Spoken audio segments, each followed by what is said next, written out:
Thank you, Mr. Speaker, sir. Mr. Speaker, Honorable Prime Minister, Honorable Deputy Prime Ministers, Cabinet Ministers, Honorable Leader of the Opposition, Assistant Ministers, Members of Parliament, and fellow Fijians. Biambulare, Assalamu alaikum, Sat Sri Akal, Namaste, and a very good afternoon. Speaker, sir, I rise in support of the Honorable Prime Minister and my colleagues in congratulating His Excellency on his recent appointment to the highest office of our land and his timely insights. Before I turn to updates from my portfolio, Mr. Speaker, sir, allow me to commend His Excellency, the President, for his thought-provoking address. Speaker, sir, I express gratitude to His Excellency for his inspiring speech. His words lay a strong foundation for our work ahead, emphasizing commitment to progress, unity, and prosperity for all Fijians. His leadership guides us towards a brighter future, and we value his wisdom as we uphold democracy and strengthen our communities for a thriving Fiji. Mr. Speaker, sir, His Excellency highlighted the government's commitment to economic diversification and investor partnerships, calling for collaboration and resilience. He emphasized the strengthening of the labor market and social protections and the role of mediation in promoting industrial harmony, business sustainability, and economic prosperity. Mr. Speaker, sir, His Excellency outlined the coalition government's goals for the upcoming year, focusing on modernizing legislation to support economic growth. A key commitment is to reform Fiji's employment laws expeditiously. Mr. Speaker, sir, I commend His Excellency for prioritizing labor market reforms, skills development, and employment law reviews, which aim to modernize workers' rights and enhance productivity for a competitive economy. Mr. Speaker, sir, I reaffirm that my ministry's role is to serve all Fijians seeking decent and sustainable employment. This is our commitment to continuous improvement for all Fijians, ensuring that no one is left behind. Mr. Speaker, sir, this reform modernizes employment laws, enhances employment relations, and promotes economic prosperity. It reaffirms our commitment to fundamental workers' rights and a fair labor market for all Fijians. Mr. Speaker, sir, the employment law review involved extensive dialogue with stakeholders, including employers and workers' representatives and government agencies. My ministry has proposed 2 new employment bills for consideration by this August House, and these are 1, the Employment Relations Amendment Bill, and 2, the Work Care Bill. Mr. Speaker, sir, the Employment Relations Bill seeks to protect human rights in employment by safeguarding vulnerable workers, restoring and enhancing rights, and promoting gender inclusivity. It aims to align with ILO conventions, improve dispute resolution, enforce mechanisms, and access to justice, at the same time recognizing the private sector's role in economic growth. The review will also address numerous breaches of the ILO conventions ratified by Fiji. The work done in this respect, Mr. Speaker, sir, by the coalition government in the past 2 years has been positively acknowledged by ILO, and we have regained our respect in this august body that has a membership of some almost 180 states. Mr. Speaker, sir, it is about ensuring that Fijian workers enjoy the fundamental rights and protections they deserve, while also providing employers with a clear legal framework within which to operate. The law is investor-friendly and is designed to attract future investments through fair terms and conditions of employment. Mr. Speaker, sir, general statements have been made in this House that businesses are closing, which is completely unfounded and mischievous. On the contrary, existing businesses are actually expanding and new ones are opening up. Just need to look around, Mr. Speaker. Mr. Speaker, sir, the proposed work care bill provides a no-fault compensation scheme for personal injury or death related to employment and school activities.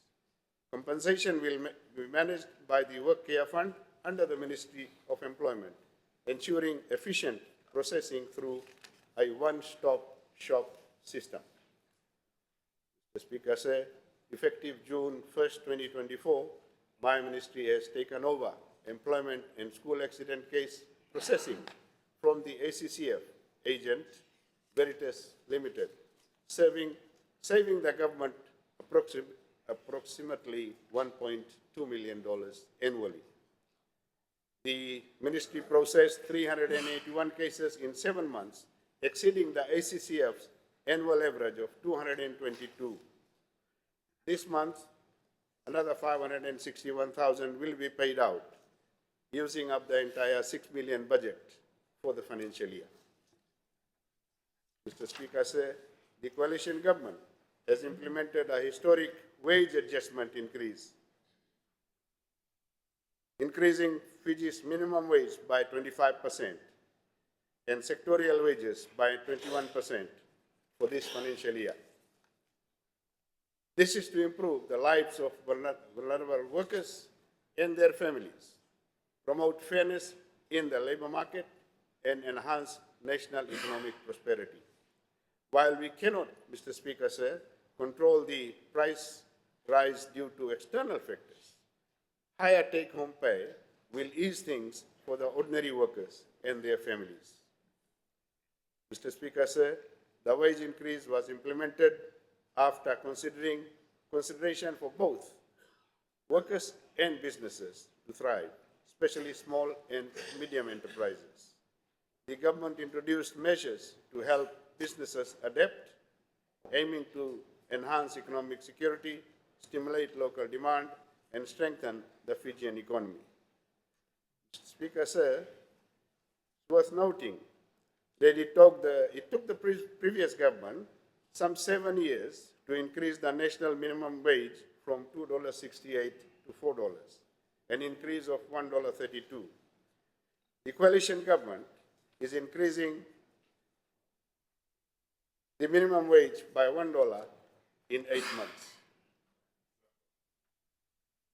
We also engaged local consultants to carry out the entire exercise, Mr. Speaker, at a much lower cost than the overseas-based ones that were engaged in the past.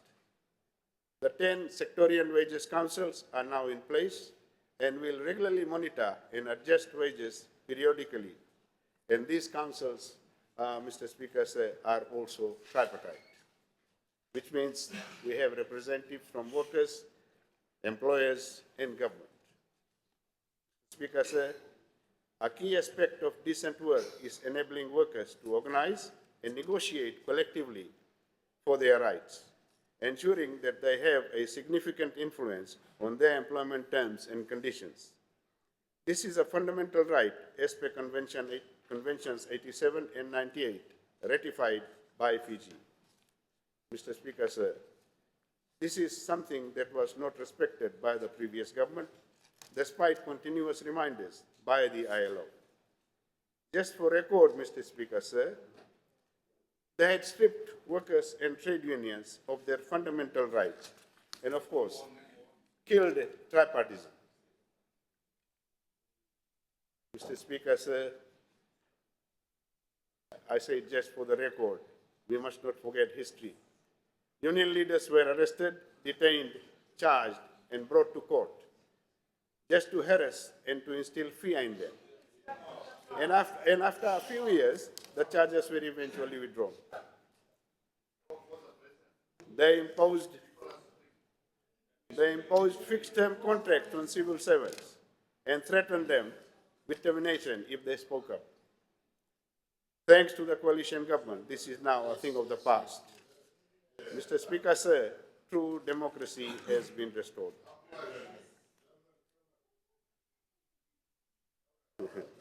Mr. Speaker, sir, I do not at all blame the former Labour ministers because they would have wanted things otherwise, but they didn't have a say, unfortunately. Mr. Speaker, sir, the workplace can experience disagreements, but reforms are in place to ensure dialogue and dispute resolution.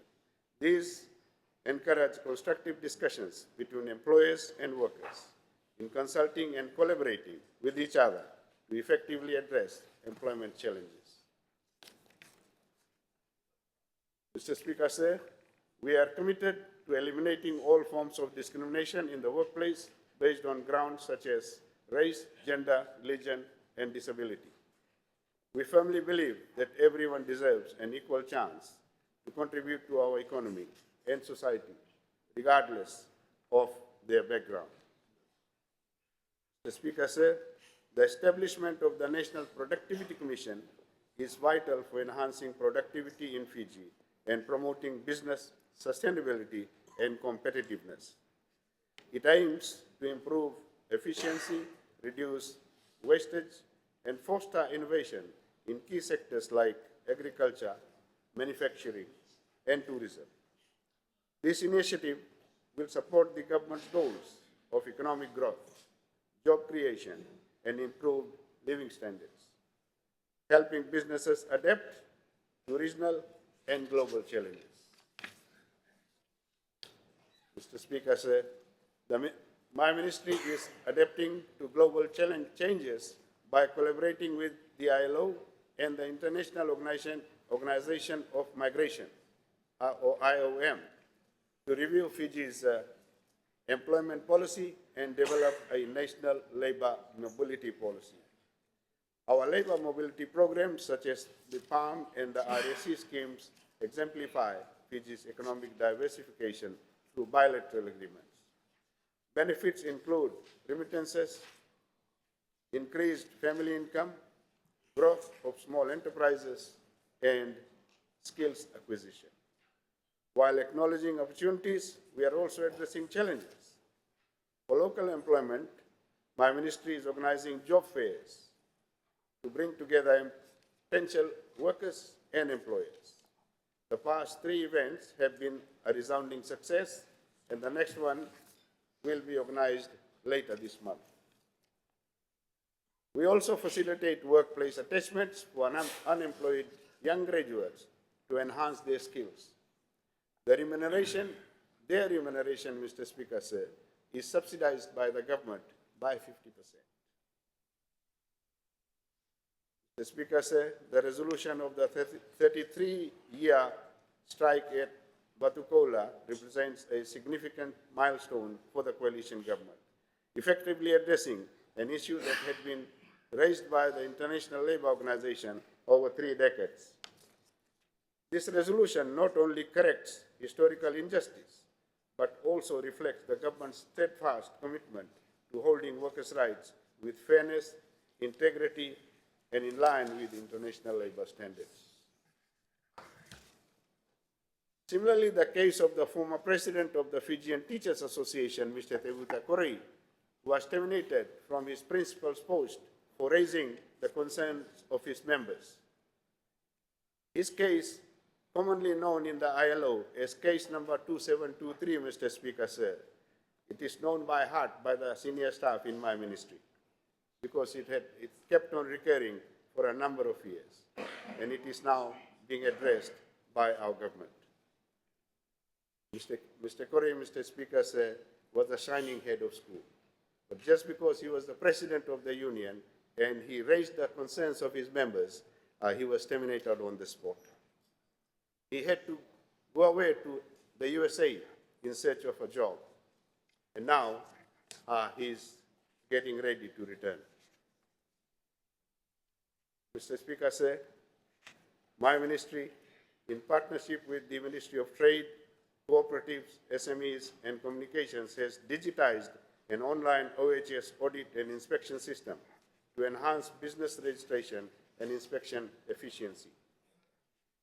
This was supported through the amendment of the Health and Safety at Work Regulation 1997 and the Health and Safety Work Regulations 2003, sorry, sir. The benefit of streamlining OHS audits and inspections for national development include reduced interaction between employers and OHS inspectors, speeding up business processes, increased efficiency through digital submissions, lowering transportation costs, and saving time. Quicker access to documents for applicants, allowing businesses to commence operations without undue delay. Easier access to electronic copies for the Ministry for license and certificate verification. And this is a step forward towards ease of doing business, Mr. Speaker, sir.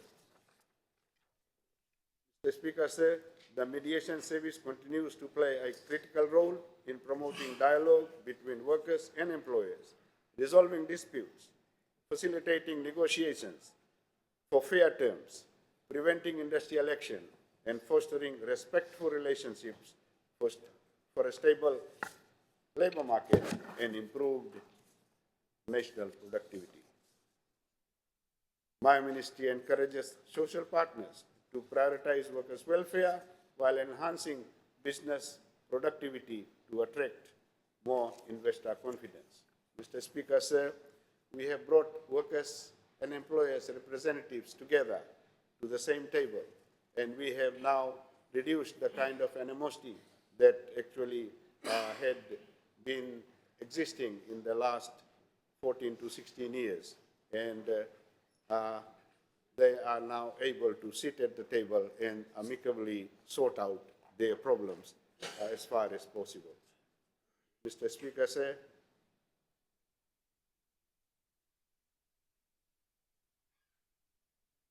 His Excellency the President has called this House the House of Hope. He has called upon us to work together to realize the dreams of our people. Mr. Speaker, sir, this is a noble call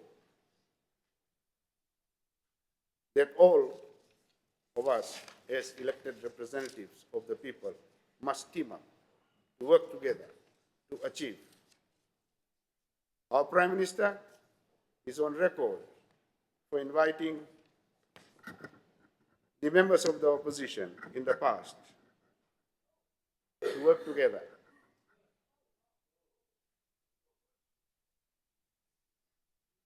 Maybe we have some short memories the other side. Mr. Speaker, sir, on more than one occasion, Mr. Speaker, sir, and of course, some members of the opposition have been to international conferences together with our delegations and have contributed constructively. Mr. Speaker, sir, I fully support the call made by His Excellency, and I know yesterday after listening to Honorable Naupoto, I also believe that there is a lot of goodwill in this House. There's a lot of goodwill in this House, and I'm sure we will be able to work together and heed the call of His Excellency and put our differences aside. Mr. Speaker, please, just give me a minute. Honourable Member, you constantly interject, right? And aside, and are not in any way or form deemed to be proper, in my view, right? Your constant interjection is essentially a rude interruption to the Speaker, right? And to this House order and decorum. So you really must desist from this meaningless, senseless interruption that does not add any value to our debate, right? And I am warning you, Honourable Member, that continuation of what I deem to be unacceptable behavior, I'll get one of these yellow cards. Right? Thank you. Please, Honorable Speaker. Thank you, Mr. Speaker, sir. I wish to thank all those members of the opposition who have come up with very, very constructive contributions, suggestions, and have said that they are prepared to work together with us. I have heard members speak in this House yesterday and today, and it makes me very happy to listen to some of those very constructive suggestions that they have made for the government side. Mr. Speaker, sir, before taking my seat, I also wish all the best to all our Christian brothers and sisters observing Lent, all our Muslim brothers and sisters fasting during this holy month of Ramadan, and I wish a very happy Holi to all the Hindu families. May God bless Fiji and all its people. Thank you, Mr. Speaker.